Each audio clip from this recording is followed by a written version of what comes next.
Eh bien, salut tout le monde, je vous retrouve pour une nouvelle vidéo. On va donc créer une application Blazor Desktop avec C# et la version 6 de .NET.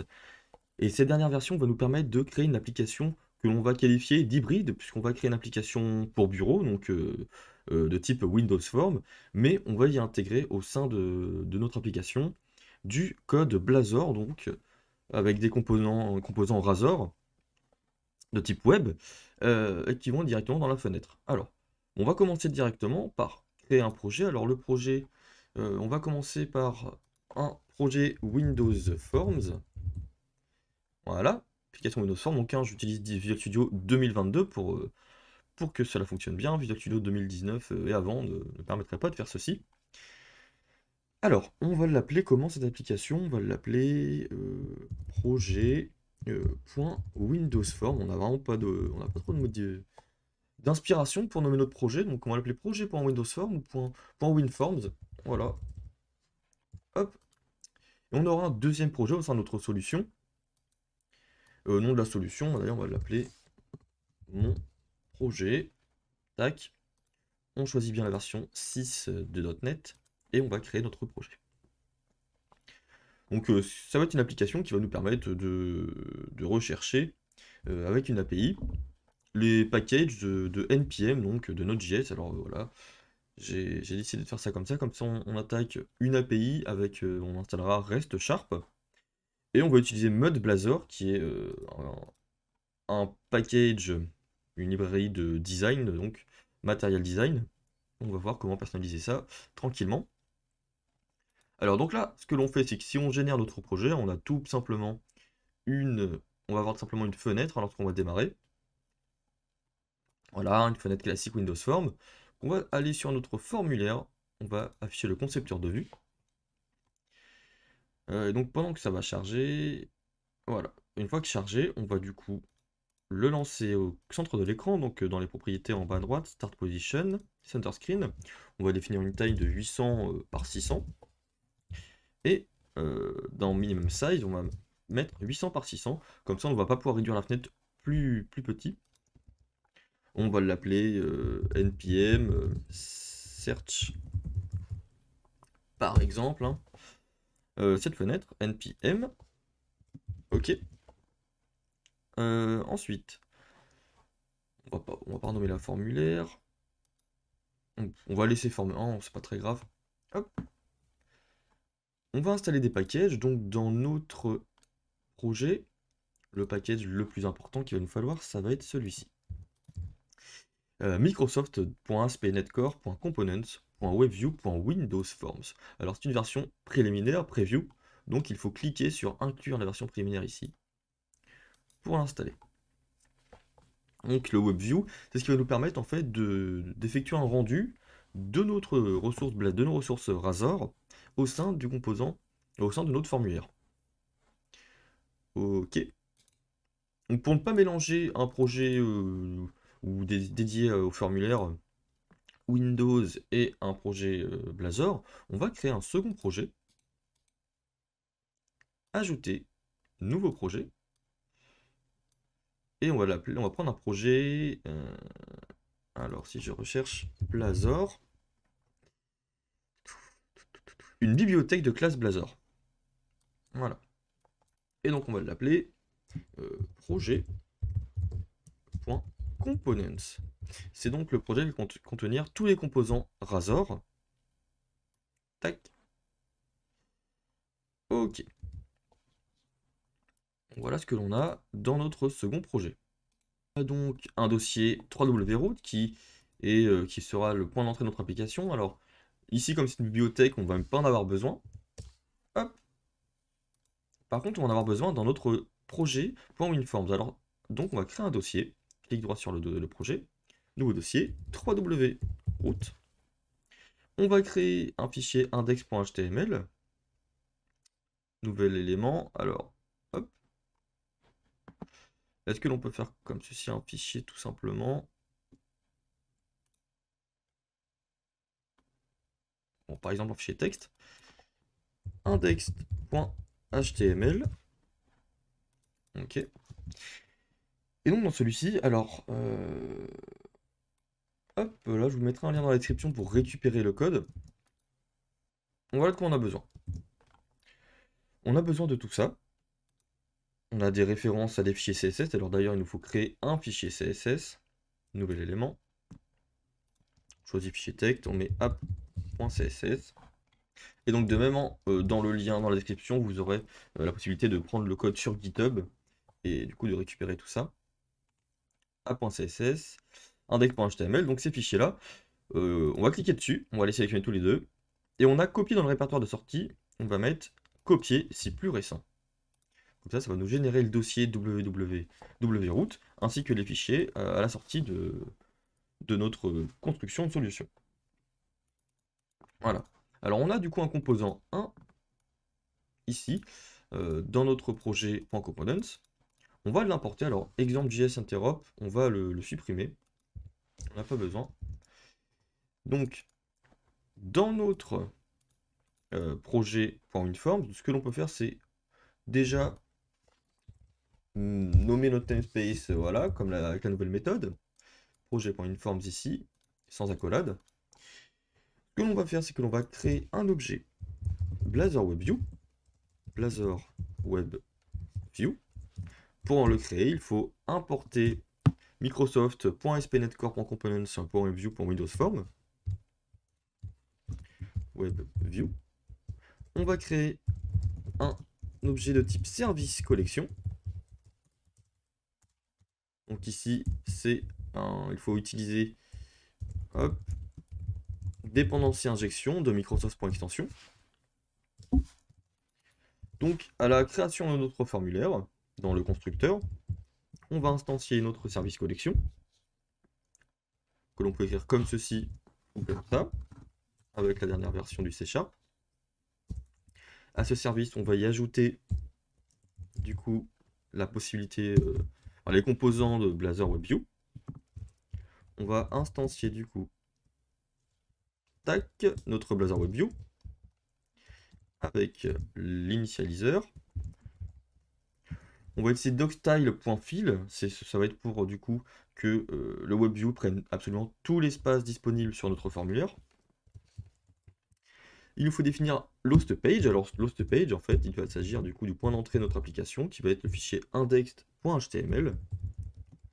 Donc on spécifie bien le dossier suivi du nom du fichier. Et les services, c'est service collection.build service provider. Donc là, on va utiliser notre objet Blazor WebView. On va récupérer la collection root components et on va y ajouter un composant. Sur notre div app, alors c'est un sélecteur ici, le dièse veut dire div, ID, pardon. Et donc, si on regarde bien dans le fichier index.html, on a bien une div qui a l'ID app. Il nous faut spécifier un type. Il s'agit de component 1 pour le coup. C'est le nom de ce fichier-là. Il va falloir du coup ajouter une référence à projet.component. Comme ceci. Alors, normalement, voilà. Du coup, quand on fait ceci, donc en appuyant sur Alt Entrée, dans le fichier projet.winforms, on a bien ici une référence au projet, include avec du coup le chproj ici qui se situe là. Donc pareil, dans le SDK de notre projet.winforms, il faut modifier microsoft.net.sdk et le mettre en microsoft.net.sdk.razor. On va pouvoir générer la solution.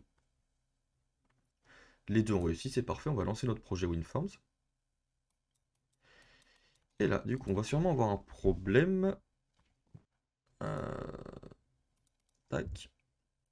Déjà ici, en effet, j'ai pas encore installé le mode Blazor, donc on va aller l'installer. Dans le dossier projet.component, on va cliquer sur gérer les packages NuGet. Et on va installer mode Blazor. Mode Blazor ici, installé.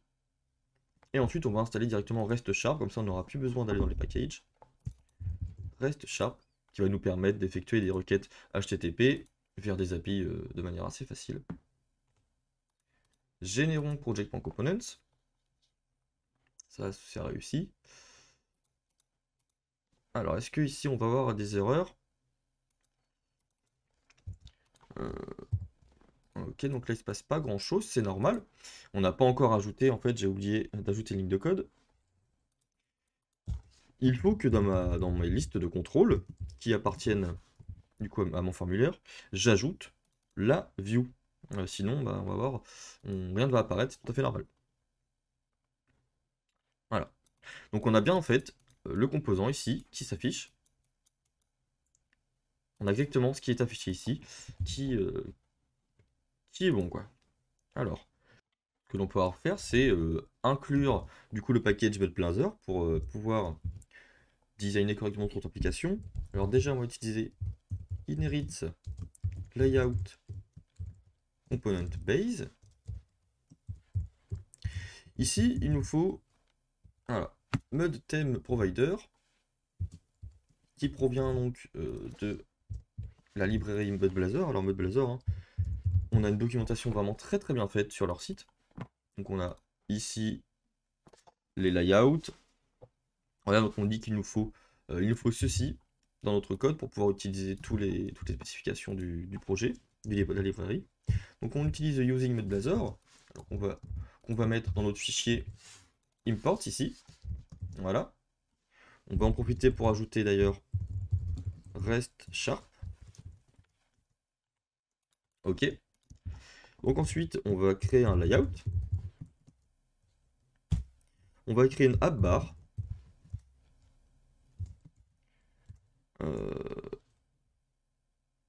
Ok, donc ici on nous signale, on va décrire 0 pour ne pas avoir d'ombre dans notre propriété élévation. Et on va afficher un texte dans cette barre de type H5. C'est du HTML bien entendu. Hop, npm search package. Et on va pouvoir voir ce que cela donne. On va lancer le programme.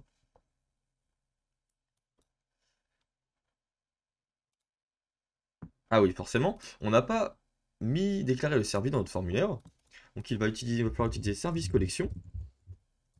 On va ajouter mode service using modBlazer.services. Et donc voilà ce que ça donne cette petite barre.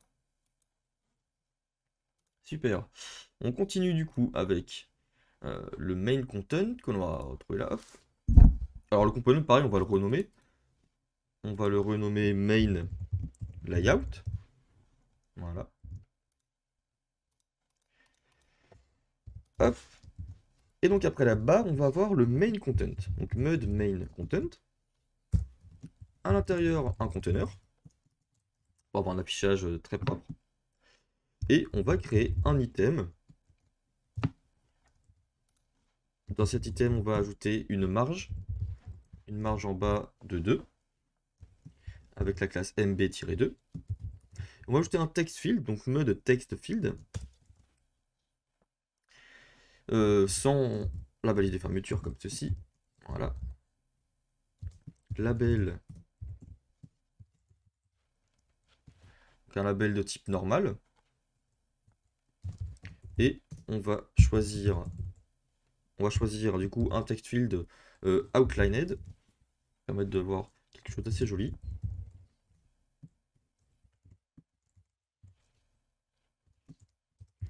Alors adornment, cette propriété, je ne connais pas exactement sa spécificité.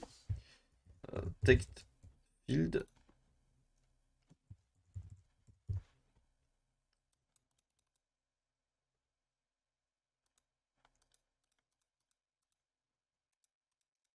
Ok, ça peut être utilisé pour... voilà, ok. C'est pour afficher pour une icône en fait. D'accord. Donc une icône que l'on va placer à la fin. Et cette icône, ça va être du coup icons, icons.fill, donc les icônes pleines. Et une icône search. On va afficher ça comme ça. Lançons le projet pour voir ce que ça donne. Qu'est-ce qu'on a? Il faut qu'on renomme notre component 1 en main layout. Et ensuite, on va ajouter du code. Donc, avec un text value, donc que l'on va créer text value. Et on va l'affecter du coup à notre champ text field ici, @bind-value égale, et on prend notre variable text value. Est-ce que comme ceci, ça va être bon? C'est OK. On est obligé en fait de binder un champ à sur notre text field pour pouvoir l'utiliser. Alors normal, c'est effectivement une erreur de ma part, c'est rechercher. 3 petits points par exemple. Et on a du coup voilà, ce champ qui nous servira de recherche, hein, donc voilà, d'un package. Et on va voir la liste des packages qui vont s'afficher juste en bas. Donc, pour ce faire, après cet item-là, on va créer une grid. Dans cette grid, du coup, on va afficher des cartes, des cards, les uns à la suite des autres, donc 3-4 cards par grid selon la taille de l'écran. Donc on va créer un nouvel élément qui va être de type composant Razor. On va l'appeler package card. Donc on va fonctionner de la même manière. On va créer un mode item. Hop. Ici, pour définir la taille en colonnes, donc une ligne va comporter 12 colonnes. Donc sur les petits écrans, une ligne va faire 12, va être une taille de 12. Sur un écran moyen, 3. Et sur un écran très grand, 6 et 3. Sur un écran très grand. On va choisir le composant mode card. J'ai choisi du coup un style de 220 pixels de hauteur pour que tous nos éléments fassent exactement la même taille. Et outlined pour avoir une petite ligne qui soit tracée en contour. Mode carte content. Hop. On va avoir du coup dans ce cart header content. Alors je sais plus si c'est peut-être mode cart header. Mode card header. Et ici, du coup, on aura un titre.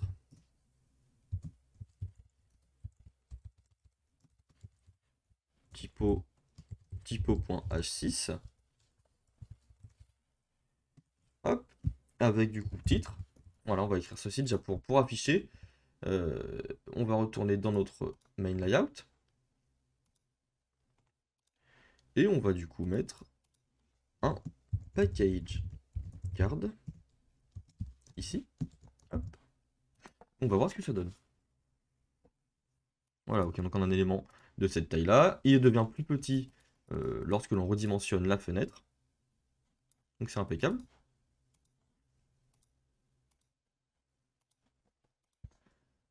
On a le header. Et ensuite, on va avoir mode. Alors, en fait, il faut un élément mode card content pour chaque objet que l'on a à l'intérieur. Donc, mode card content. Mode texte. Avec une typo qui va être égale à body 2. Voilà, ça va être ici la description du package. Description. Et ensuite, on va utiliser une action qui va nous permettre d'afficher le package dans une page web. Donc, on va l'ouvrir dans un navigateur. Ça va être un bouton ici. Avec un bouton ouvrir. Ouvrir. Ou en savoir plus, par exemple. Alors, qu'est-ce que ça donne? Ok, c'est pas trop mal. Alors après, on peut du coup utiliser les couleurs du coup du thème, en utilisant la propriété variant, égale variant text et color égale color.primary. On relance le projet et du coup, normalement, on aura les couleurs violettes. Comme notre thème, voilà. Ça donne ça. Ok, donc ça me paraît pas mal, on a le design. On va maintenant passer à voir du coup la requête que l'on va effectuer au sein vers l'API NPM et voir du coup les objets que l'on va devoir déclarer en fonction de la réponse JSON que l'on reçoit. Et donc l'API que l'on va explorer, c'est celle-ci. registry.npmjs.com /v1/search avec un paramètre texte. Et l'on voit ici les fameuses réponses JSON. Donc en fait, on reçoit une réponse JSON qui contient un tableau d'objets total. Et du coup, dans ce tableau d'objets, on a des packages. Alors score, on va pas en avoir besoin. On va récupérer du coup les packages. Certaines propriétés comme le nom, la version, la description. Pas la version, dans mon cas, la description et le lien. Nom, description, lien pour commencer. Donc pour traduire ceci en forme objet en C#, on va déjà créer le premier objet qui va contenir la réponse ici, qui va contenir notre liste d'objets. Hop. Donc dans notre fichier, dossier projet.components, on va ajouter un nouveau dossier. On va appeler models et on va créer une nouvelle classe que l'on va appeler response. Response, c'est un peu trop commun, donc on est sur registry.npm.com, donc registry response. Registry response. Donc ici, on va utiliser, alors on peut déclarer cette classe publique. On va utiliser public list de object, alors que l'on va créer get set. Alors on voit que object ici, on ne parle pas de O majuscule, donc on peut soit utiliser un O minuscule pour avoir directement l'info, soit utiliser un attribut JSON property name. Et ici, du coup, distinguer la différence entre le nom utilisé en C# et le nom de la réponse JSON. Donc il nous faut créer hop, un nouvel élément, alors que l'on va appeler d'ailleurs registry object, public classe.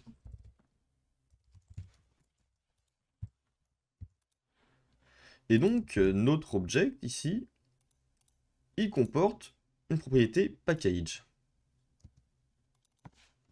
Registry object. Hop, public liste de package que l'on appelle packages. Je vais créer mon autre entité, package. Pareil, il va nous falloir un JSON property name ici.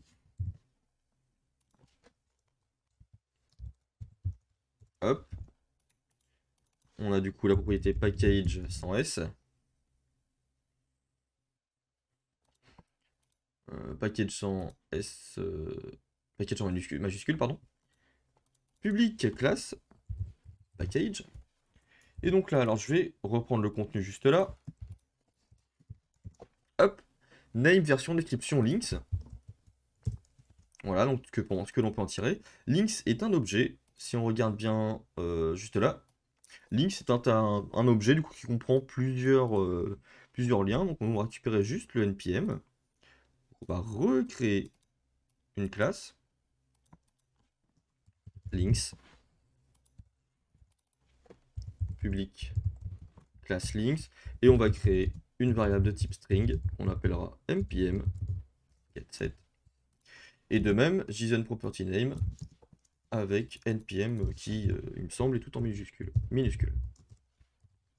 Voilà. Ok. Donc là, on a notre schéma JSON qui est transformé en C#. Ce que l'on va faire, c'est qu'on va tourner dans notre main layout. hop, .razor. Et dans notre code, on va récupérer registry response. On va créer un objet de type registry response. Alors on n'oublie pas le using dans notre fichier imports.razor. Il a été mis ici, donc on va l'utiliser là. Using projet.components.model avec le petit arrobase qui va bien. Ok. Donc on va l'appeler registry response. On va créer un autre objet. Alors private rest client. On va directement l'initialiser. Égale new rest client. En paramètre, on passe en fait l'URL de l'API. Donc nous, c'est celle-ci. registry.pmjs.com/v1/search. On va créer une méthode qui va être asynchrone. Donc qui renvoie une task. Search async. On va créer une request qui est donc un nouvel objet REST request avec, on passe en paramètre méthode.get. Voilà, comme ça on sait que notre requête va être de type get. On va ajouter un paramétreur, donc un paramètre. Le paramètre qu'il faut passer du coup, c'est le paramètre texte. Donc ça va être text value, la propriété que l'on a déclarée juste ici, qui est en fait le contenu de notre text field, de notre formulaire. Et la réponse, ça va être du coup le résultat d'exécution. On utilise notre objet client et on a la méthode execute async. On exécute quoi? On exécute notre objet request. Et donc pour vérifier si tout s'est bien passé, on va regarder si response.statucode, donc c'est bien égal à 200. On a une petite, voilà, http status code en utilisant system.net. OK. Si jamais c'est OK, alors on le prend. Tac. Moi je vais du coup utiliser mon using dans mon imports, voilà. Si jamais statut code est égal à OK, on va récupérer JSON dans response.content. Et du coup, notre objet registry response, on va le convertir avec la classe JSON serializer, qui est, alors, pas de cette, c'est sur le using system.text.json que je vais mettre dans mes imports. Et donc JSON serializer.deserialize. On récupère du coup un objet de type registry response de JSON du coup. Alors on va regarder si ça a fonctionné en mettant un point d'arrêt. Bon, imaginons qu'on recherche discord.js. Forcément ça ne fonctionne pas puisque je n'ai pas mis l'événement. Donc en fait, sur notre text field, on va utiliser la propriété onBlur en majuscule, sinon ça ne va pas fonctionner. On va utiliser search async. Du coup, au moment où en fait l'élément text field va perdre le focus, on va exécuter la fonction search async. Donc, par exemple, si je recherche la librairie discord.js, je clique en dehors du programme, voilà. On a récupéré du coup le JSON, et on va regarder, hop, notre objet registry response contient bien 20 objets avec des packages. Alors qui d'ailleurs sont nuls. On va regarder pourquoi dans notre modèle. Des packages. Donc oui, en effet, un registre object, il n'a pas une liste d'objets, en fait, il a par contre un package, tout simplement. Voilà. Comme ça va marcher beaucoup mieux. Mais les using inutiles. Ok. Hop. On va vérifier du coup, au lieu d'afficher notre package card ici, on va vérifier avec un if, @if, registry response n'est pas égal à nul. Alors on va utiliser une boucle for each. Pour chaque item dans registry response.object, on va créer du coup un package card. Alors il va nous falloir créer un paramètre, @code, entre crochets parameter, private, alors public, package.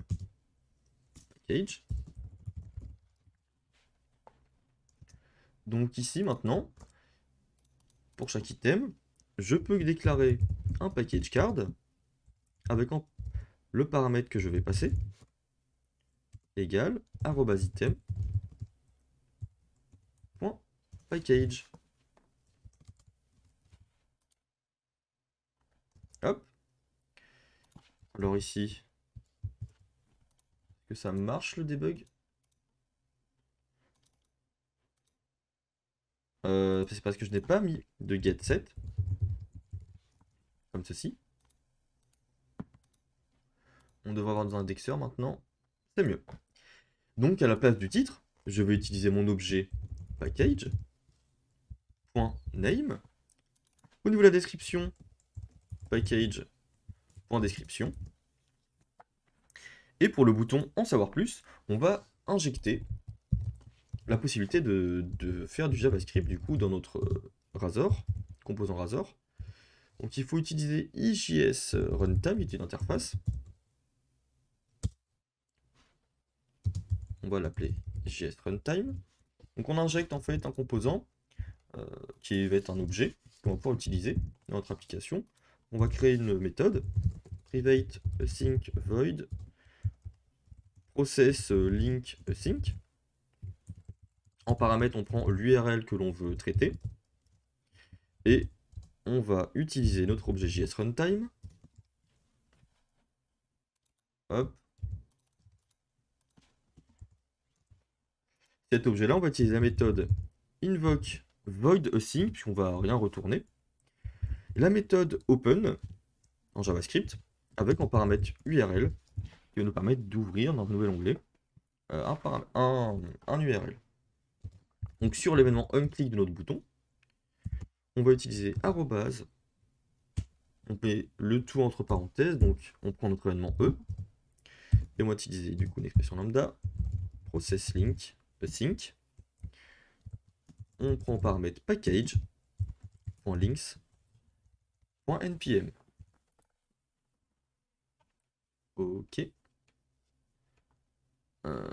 On s'en fiche, ça ne va pas être nul. On va du coup essayer de lancer le programme.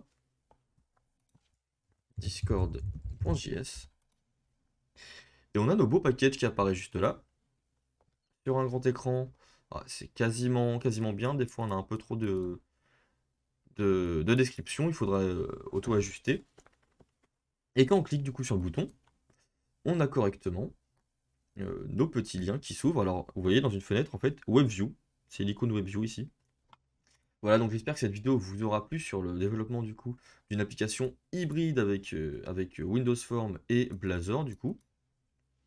Voilà, on aura vu quand même pas mal de petites choses. Si vous avez des questions, n'hésitez pas à laisser un commentaire. Si la vidéo vous a plu, n'hésitez pas à la liker. On se retrouve très bientôt pour de nouvelles vidéos.